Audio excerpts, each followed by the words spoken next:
some new faces here. They've sold more records than Madonna. They've been on the road longer than Britney Spears has been alive. They're the legendary heavy metal band Metallica. They were at the point of breaking up when they made a decision to start group therapy. Meet Metallica. Want to sing? Camera over here. 85 million records, 22 years. I think it's 11 albums and various official releases. One word. Oh my God.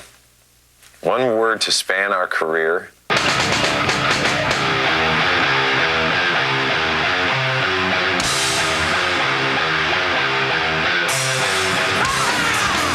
From day one, it's been competitive. In a way, that's what has made Metallica what it is.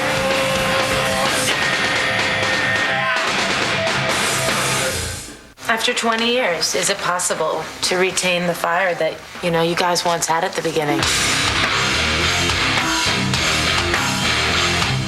He felt like he wasn't free enough to do what he needed to do. If you're not happy playing music,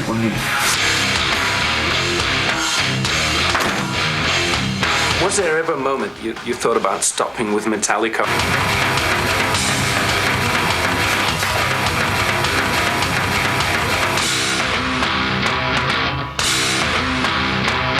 Thank you so much for supporting Metallica through all the rough times and all the great times.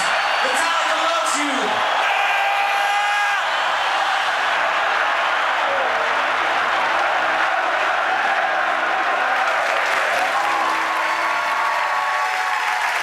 Would you please welcome James Hetfield, Royce Ulrich, Kirk Hammett, and Robert Trujillo.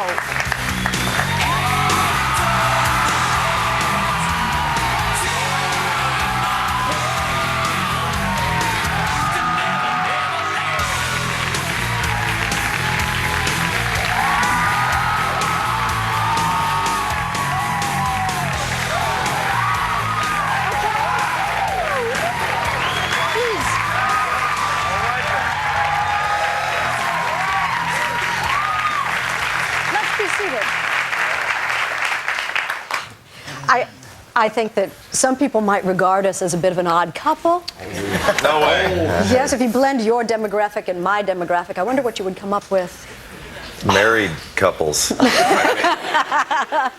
Metallica is full of surprises, including some inner demons, which they share with the world in a new documentary, already a cult film, Metallica, Some Kind of Monster. You guys are kind of going against the grain. Somebody said if you made a list of the 100 bands, you would be the last to do what you've done. One, you are guys who admit you need therapy. Two, you decide to do it in group. Three, with a film camera rolling every minute of the day, which actually was about 2 years. And then you release it as a motion picture. I love it, but I'm not sure I understand it. Who wants to go first? I'd like to think that for 23 years we've been trying to do things that people don't necessarily understand or that people don't necessarily find easy to define.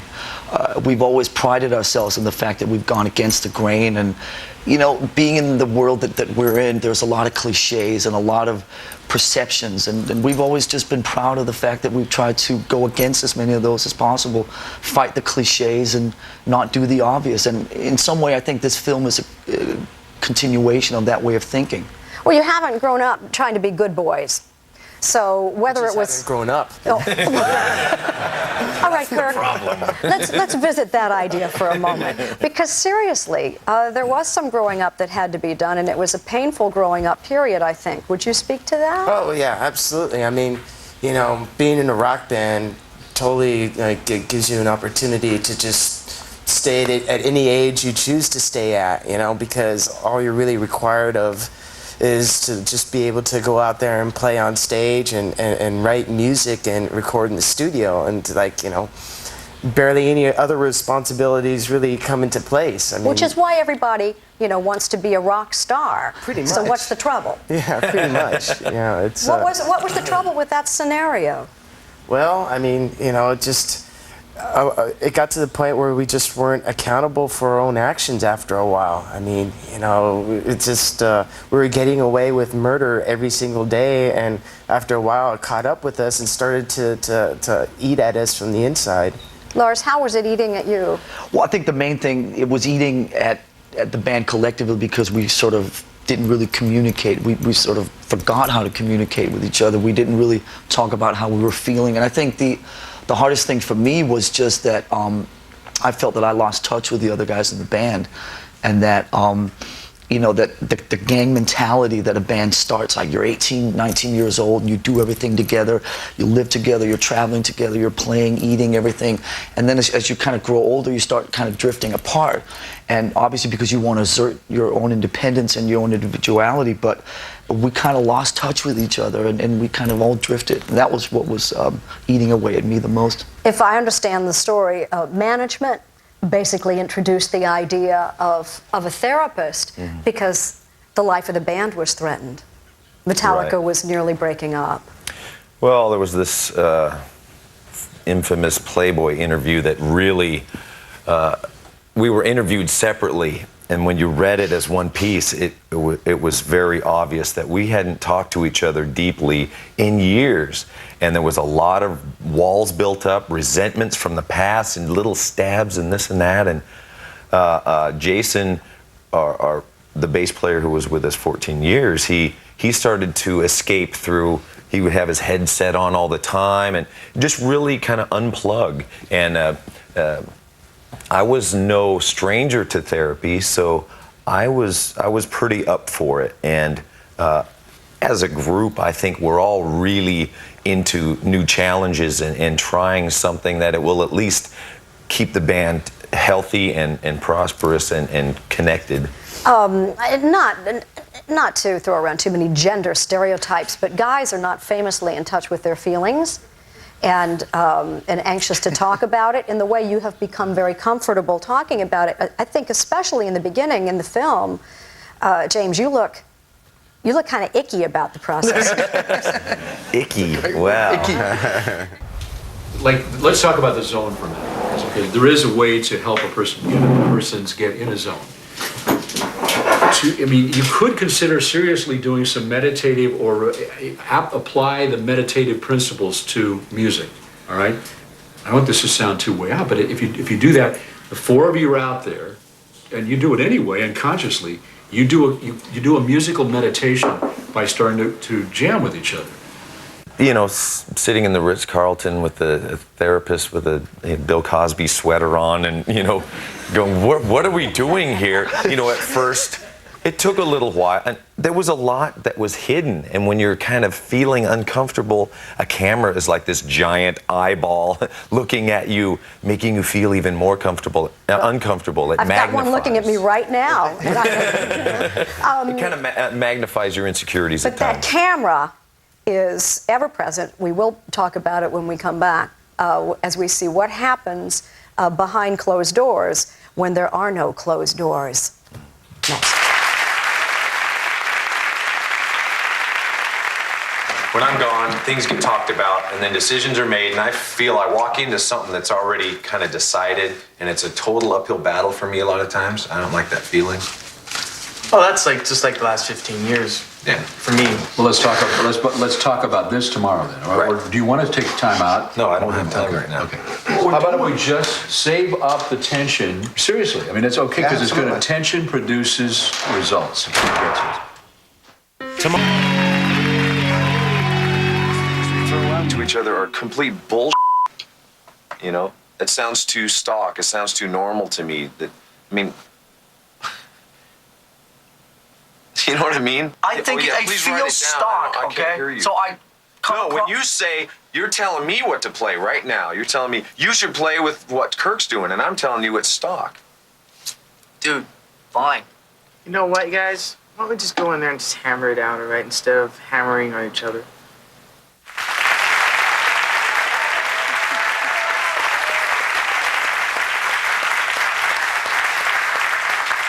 Metallica. They are here with us. Kirk, you were the peacemaker. Whatever you want to call it. But who was in charge? At what point? I mean, just... Well, when you do this, I think what you mean is these guys. There's one guy in charge. Well, here's another guy in charge. We have two guys in charge. Well, Am I right? I've always been stuck somewhere in the middle there in that gray zone. It seemed like I was the only one who would ever step up and try to like calm things down or separate them or bring things to some sort of like, medium, not necessarily a happy medium, but some sort of medium. Just like we're sitting right now. Yeah. Are you okay now? I mean, I'll be honest, Kirk, I felt a little tension even as you were telling me that story, just a tiny bit. Yeah. Well. Yeah, but maybe compared to the past, that's no drama at all. No, not at all. Because in the old days, was it kind of intense between you and your leadership sharing? Well, it never felt intense. Or I never realized how intense it was until I kind of stepped outside and looked at it from somebody else's point of view. And how intense was it really? I always looked at it. It was like we had some goals. We were making music. We were trying to do the best thing for Metallica, and it wasn't so much about, it was part of it. I just think you're so self-absorbed, and what makes it worse is that you always talk about me. You use the word control and manipulation a lot. I think you control on purpose, and I think you control inadvertently. I think you control by the rules you always set. I think you control by how you always judge people. I think you control by your absence. I think you control all of this even when you're not here. James, that was the beginning of 2 years, about $1 million worth of therapy. What? Oh, you didn't know? So that was the beginning of the story. What was the middle story? Oh, well, in the middle was me with my struggles. And, when we started cracking that shell, once, Jason had left and we turned our eyes inwards and tried to see what is our part in all of this. And once this shell started cracking open, we knew too much. We couldn't stop.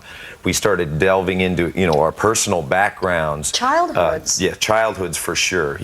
Your adult life is either spent running away from or figuring out your childhood, in my opinion. Well, because you made the movie and here we are on TV, but may I ask, what were your childhood issues? Well, a lot of alienation. Growing up in a very strange religion that was very adult concept, Christian Science, with the mind over matter, God healing you, and not allowed to go to the doctors, not allowed to learn about health in school, having to leave during health class. So I felt like an outcast from the beginning, and it was hard to explain to my parents that I didn't understand this because they were so immersed in it. They, equivalent of the minister in this church, and I felt very alienated from school, from my family, and spent the rest of my life looking for family. Well, you had a band, well, but then that wasn't working for you. It's interesting how much I was searching for family, but how much I really wanted to rebel against family as well. And I never really got to speak out my anger. And when you say guys being in touch with their feelings, I knew one feeling, anger and rage, and it would either be all the way on or all the way off. Very passive aggressive. When you spoke earlier about finding another family, sometimes you have to leave a family to find it again. Very the true. story continues in a moment.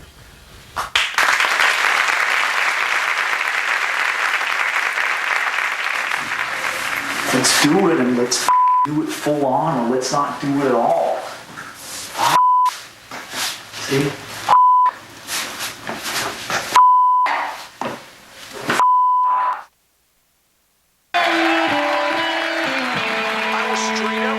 I told you I'm in a mood, and what have you been doing? Picking at me all night. Come on, guys. We got better things to do. Right? Yeah, I do. I do.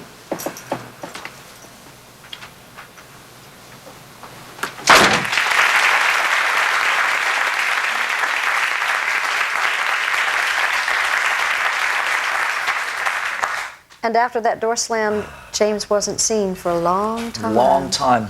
It felt like forever. It was about 11 months.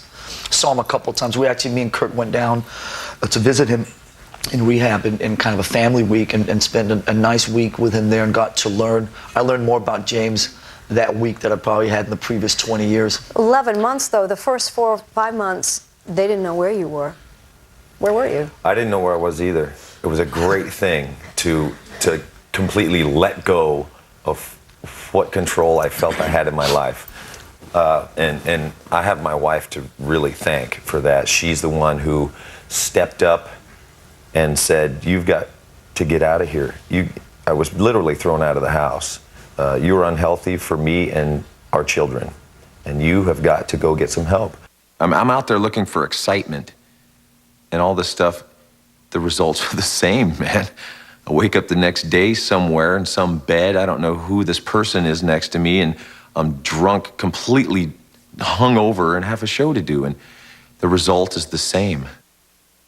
My behavior from the road, the drinking, the just complete unaccountability started to seep into home life, and especially with the kids around, was very unhealthy.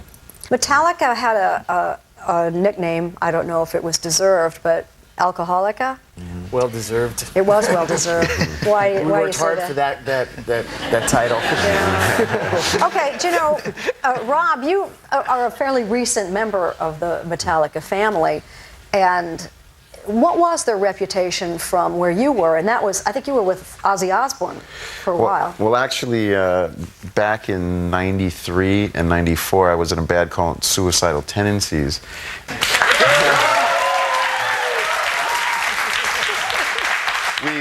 We toured with Metallica for a couple years, and it was pretty wild back then. You know, it was fun, but you know, you can't really keep that going for so long. But I hadn't seen the guy since then, so it was pretty wild for me to come up and actually audition with them and reunite with them when I got that call. I didn't know what to expect. Whose phrase was the monster, and how many meanings are there?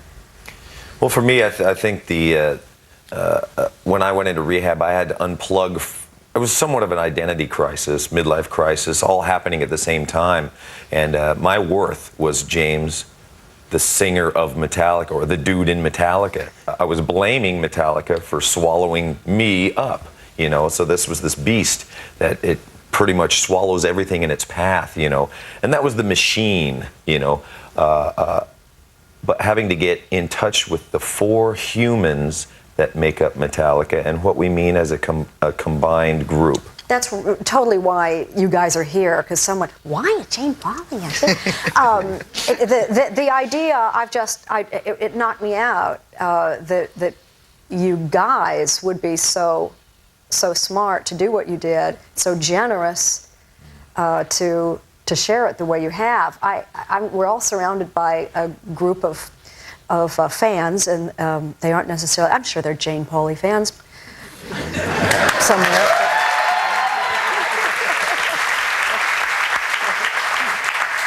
Not. They're your guys' fans, and I'm thrilled that they are here, but I think some of them are a little, I see some brains that are just don't quite get it. It's kind of an out there decision. It was completely natural when it happened, and having the cameras filming, I mean, what a gift. What an awesome gift. Not many people get to see their emotionally naked selves being real, going through horrible times, captured on film so you can see it and learn about yourself. It's an awesome mirror to learn about ourselves, and maybe these people know the big mighty Metallica that's portrayed out there. This is probably the other extreme of Metallica, the soft, broken, confused, don't know what we're doing Metallica, and then we reside somewhere in the middle in life now. So this is one other extreme that people are getting to see with this movie. Yeah, you're still on the road. You're still Metallica. You aren't the band that was formerly Metallica. And we've also, I think one other thing to add is we've always been survivors. And I think we've always, when we needed to in times of crisis or whatever, to kind of step it up and do what we needed to do to make it to the next chapter or whatever. And so I think that a lot of the peers, a lot of the bands that were our peers up through the years, they never wanted it, I think, hard enough, or they never did what they could have done to kind of stay with it. And we've always taken the extra steps. And so say, why did you do all this? Well, we needed to survive after 20 years. Okay, now we need to do this. We need to get to know each other again. We need to go through therapy. We need to maybe make this film, so like James is talking about, so we can see ourselves, so it can help us survive and continue in being the best Metallica that we can be. Well, you got to admit, with your track record, you've got a work ethic, a pretty amazing one.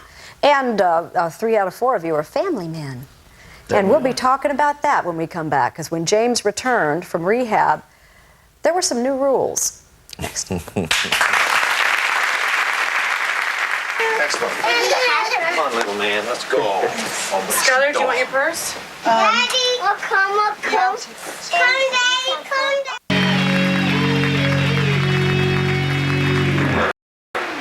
The drums? Yeah. Let me pin down. Daddy will play drums.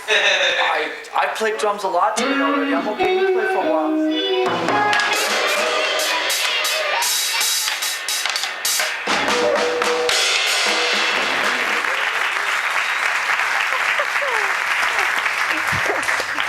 Wow. I'm getting all misty-eyed. He's precocious. He is precocious, don't you think? Yeah, and that's, you got to remember, that's 3 years ago. He's in first grade now. Is he still doing that? Not as much as he should be. Oh, you want him to practice and do you want him to be a drummer in a heavy metal band? No, I don't want him to be a drummer, no. No, I don't want him to be a drummer. I want him to be... Do you want him to be in a heavy metal band, is the intent I of my question. I want him to be whatever he wants to be. I sometimes feel that maybe he should have more of a knowledge of Daddy's instrument. I think he's maybe been on the drums about 3 times since then, and that's 3 years ago. But when he gets up there, he kind of makes some noise and has fun with it. And the way I was brought up, it was in a very open, very open home. You grew up in Denmark. I grew up in Copenhagen, Denmark, yeah. Very open, very liberal. My dad was a professional tennis player, traveled all over the world, and he never wanted me to be a professional tennis player following his footsteps. It was just, he wanted me to be what I wanted to be, and I kind of look at the same for my 2 boys. You could have been anything you wanted to be, and you became exactly what you wanted to be? Well, actually, I knew that I wanted to be something different from what everybody else was doing. I thought for a while I was hoping to follow in my father's footsteps, and I actually played a lot of tennis when I was a kid. And the reason we came to America in 1980 was for me to kind of step it up tennis-wise after I finished school in Denmark. But in Denmark, I was ranked in the top 10 in my age group, and when I came to America, to LA, I wasn't even ranked in the top 10 on the block I lived on. And it was kind of discouraging or something, and I think that music had always been there. Was like my passion. Tennis was kind of what almost was looking to be my job, but music was my passion. So when tennis went away, music just took over, and here we are. I think that it's probably fair to say that family has become a shared passion. Kirk has indicated to me that he does not yet have children, but he's been practicing a lot, whatever that means. Rob is the new father, 9-month-old baby, but we have some scenes from the movie, Metallica, Parents. Where does a record start? Where does it end? Where does the process start? Where does the process end? All that type of stuff, do you know what I mean? It's really interesting. Yes, sweetie? Skylar, do you want your purse?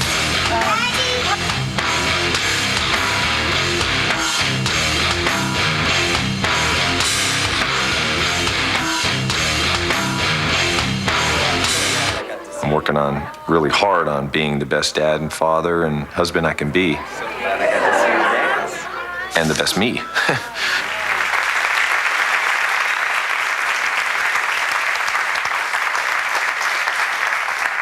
You've spoken about your family before, James. How many children do you have? 3. 3.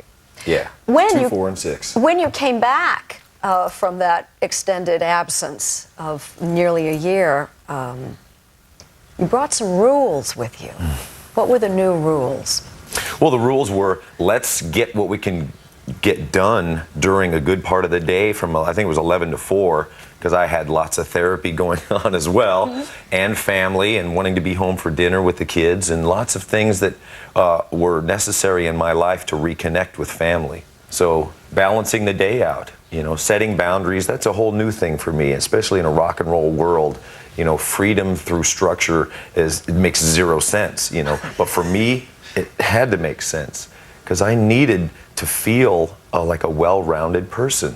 Rob, how far is that from the James Hetfield that you knew about back in the old days? Well, the James Hetfield that I knew before, he actually, when I came up for my audition, I was wondering if I was going to encounter the James Hetfield that would sock me in the arm and say, "Here, have a shot of Jägermeister," and you know, the intimidating Hetfield, the whiskey warlord, as I like to say.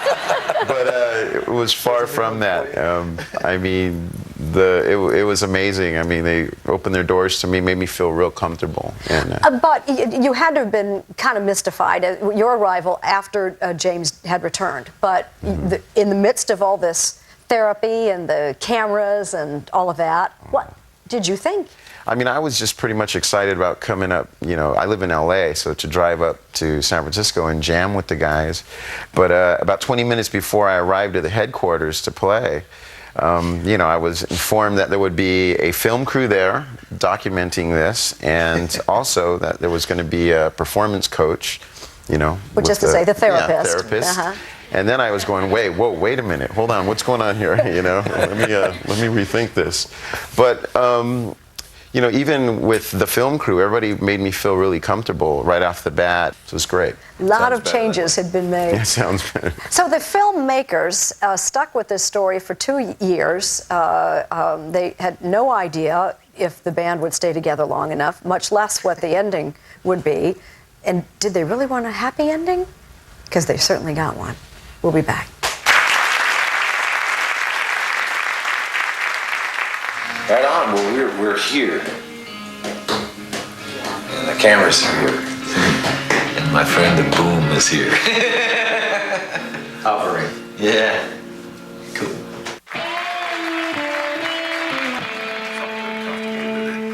You know, a boom following me around, and it just felt like I was in the spotlight all the time. And I guess I don't really like that feeling. You know, one answer may be maybe there shouldn't be a film. I mean, that's the range of possibilities that we should really think about, because, I mean, why do you guys want to film? I think it's a great question, because for me it was really just, it came along with being in Metallica.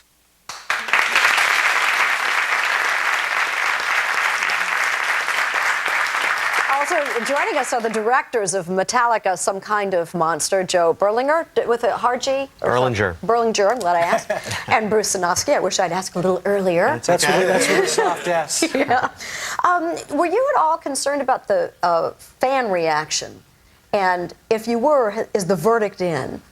Yeah, you know, I mean, to me, this is a beautiful film that sort of turns the whole image of heavy metal on its head. It's about human growth and the creative process, and we were a little concerned how would the fans respond to this, but we just had, you know, these guys have spoken to the disaffected youth in a very profound way over the years, and we just felt like this message ultimately Metallica fans would embrace, and they have, which is How do you know? Wonderful. Have you done any focus groups? Well, before we released the film, we had a screening for fans, and we just generally we get a great reaction from people. Has anybody here seen it? Yes. Yeah. You know, there's a big risk, Jane, when guys like this who have an image. I mean, these guys are the icons of macho aggression, and all of a sudden, our first day of filming, we're in a heavy metal therapy session, so we were concerned about the fan reaction to this, because That's not why you were called in. See your heroes naked, you know. Well, sometimes you do. Apparently they do. But, you know, there was a concern to us, but we showed it to 100 people, and they said, if Metallica can do this with their lives, we can do this with our lives. And they embraced the message. Yeah. Now, when did you know you actually had a film? Because you were shooting and shooting and shooting, spending a lot of, I hope, other people's money, but you weren't sure you had a film. You weren't even sure you had a band that was going to stay together. But at what moment, what happened that you looked at each other and said, this is a film, this is a movie? Well, you know, in what we do, there's an inverse relationship between the quality of the lives of the subjects and the quality of the film. And when James split and slammed the door, we looked at each other and we said, "Oh, too bad for these guys, but great for us." You know. But didn't he have to come back? What? Yeah, well, we hope so. He did have to come back. Of course, he had to come back. And then at that point, when we saw how profoundly different James was and how he was really working on himself and how all these guys were working on themselves, we knew that there was a real opportunity to sort of turn the whole rock documentary genre on its head, because most rock documentaries put these guys on a pedestal, glorify sex, drugs, and rock and roll, and these guys have willingly taken themselves off the pedestal and allowed themselves to be seen as human beings, and also shows the kind of wreckage that results from living 20 years of sex, drugs, and rock and roll. And we felt that that was a really important, honest message. You know, and we didn't know, where it was going to go. We waited 11 months for him, which is a long time to wait for anybody. It's like waiting for Godot, waiting for James. And he didn't want the film to continue. We spoke to him on his cell phone after Lars says he doesn't want this to continue. And we said, we want to sit down and talk with you. Let us at least film us talking with you so we have an ending to the film if that's as far as it goes. And then we had this meeting, and then we showed him about 20 minutes of the footage. And I think he was so fearful that while he was away, it was 11 months of James trash talking, and the band was gaying up on him. But he saw a depth to the material and a window into his own soul in some way. And he pulled us aside. He says, I want this to go on. I want this project to go on. And I want you guys to go deeper. I want you to go as deep as you possibly can. And the beauty of these guys is, and all the time we were with them, 2.5 years, not just 2 years, they never once said, shut the camera off, you're not welcome in this room. We had complete access, which was, for us a bounty. We were so grateful for that as filmmakers. And the reason I think this film has this utter authenticity in this age of reality TV where everything is so self-conscious and dissected and self-aware is that none of us knew what we were signing on for. I mean, we should say Phil Toll, the therapist, really was brought in for a couple of weeks originally to manage the Jason Newsted thing. And we were brought in by the record label really to just document a little B-roll of these guys, going into the studio. And we all just saw something special was happening, and we all just jumped on this train and rode with it. So from breaking point to breakthrough, the band is whole again with the introduction of Rob. Yes.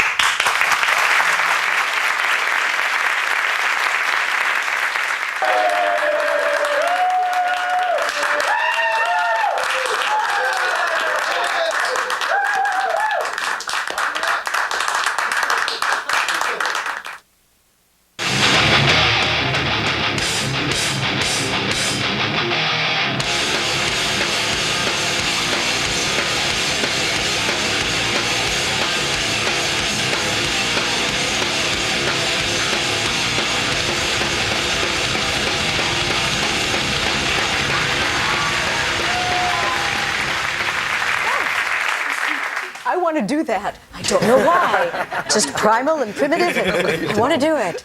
That was from Metallica's latest album, Saint Anger, which took something like 2 years to record, yes. And with great difficulty, but it was very much worth it. Rob, when you joined the band, tell me, 3 years ago? You do the math. How long ago? It was still in the process. 2 years ago, maybe, just under. Yeah. How much confidence did you have that the band had a future? Well, I mean, I didn't really know exactly what was going on, the turmoil that existed, because when I came in, they were pretty well healed, I think. I think when I came into the picture, actually, things really came together and got solid. But we clicked right away. I mean, our performances clicked right away. We got along as, our personalities clicked, which was the most important thing. Now, immediately, the band seemed very committed to making a gesture to Rob that says, you're in, you're one of us. He had a 25% share right from the start, and a signing bonus that athletes, like $1 million signing bonus. Am I right? Is that right? Yeah, because that's what when you said they came back. It's a loan. When you said well healed, I was already thinking $1 million, and I'm thinking well healed. Yes, they were very well healed. Are you sure that's not pesos or lira? Why were you guys that comfortable with your future that you could make that kind of an investment?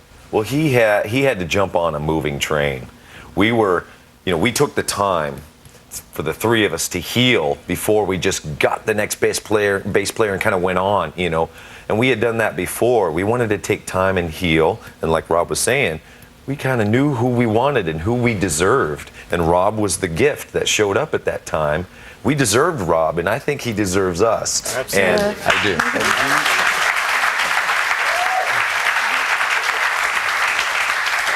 If I may say, I mean, these guys are the hardest working band on the planet, and we are actually. And my first gig was San Quentin State Penitentiary. Okay, my second gig was MTV Icon in front of millions of viewers, mind you, with no rehearsals. So it was like the challenge. The challenges were amazing for me. So I had to really focus and dig deep to step it up with these guys, and it's been working out great. We're having a good time. Your life on the road is different than it used to be. Instead of strip bars in the cities you travel, are you making this up? You go to museums? I went once. Yeah.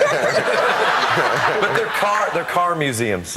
So, car museums. Okay, well, because I was thinking you probably wouldn't be recognized a lot at your museums. No, there's a lot. There's a lot more to see out there on the road than the tour of strip clubs, the tour of bars, whatever. Now that you can see it. Well, yeah. I mean, and it's there. It wasn't time for me then, and now it is. And so it's almost a rebirth on the road and getting to see who's out there, what culture there is, and all of that kind of grown-up stuff. You guys looking for a middle-aged singer? Sorry? You looking for a middle-aged girl singer? Yes, we are, by the way. And we do have a jacket that hopefully fits you because you belong. It fits. It fits. You belong. It fits.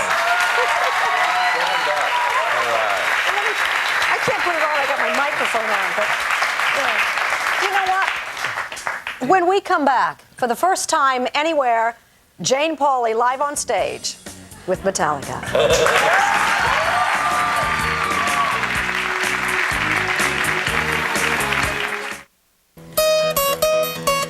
Well, Kirk Hammett, obviously, heard about me. Is that right? We're doing. Because at least I got to get the look right. Yeah, at least got to have get. to. Okay, yeah. tell me what we're doing here. So what we're doing is first I'm going to show you the heavy metal power chord, and you keep your finger there, and you just hit the top two strings and make a face. Yeah, there you go. Excellent.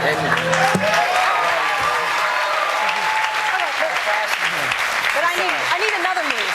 Okay. Give me one more move. All right, you want to keep your finger at the same It's not place. going anywhere. Yeah, and this is the heavy metal chunk, and this plays a large part in a lot of our songs. And all it is just you just want to ride that note, yeah, and look real kind of tough and evil, and I am give looking it some tough. attitude. Yeah, there you go. Agony. Exactly.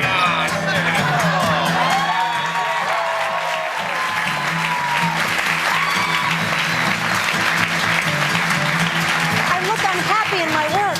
That's wonderful. Am I well healed yet? You're doing a great job. Kirk, this is the highlight of my day. You and I are on my greatest hits reel for eternity. All right. This is it. But I have some announcements for the audience.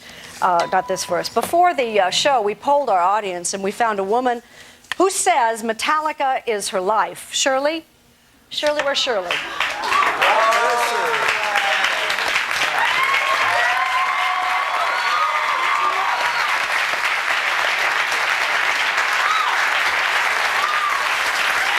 Here you go, Shirley. That's for you, all right? That's for you. All right? Happy birthday. Congratulations. All right, real quick. Congratulations.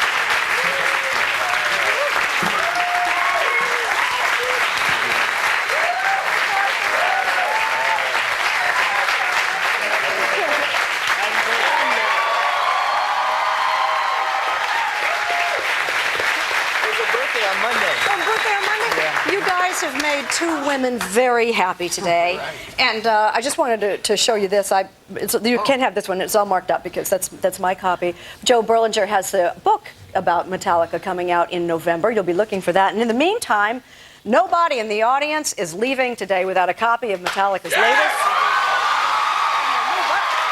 So what? Thanks to all my guests. Thank you. Thank you for coming. Thank you, Peter. And while I say, check out our website, Thank you. thejanepaulyshow.com. Thanks for watching. Oh, no, I really blew that. Thanks for watching, she said. And she's going to go. See you next time.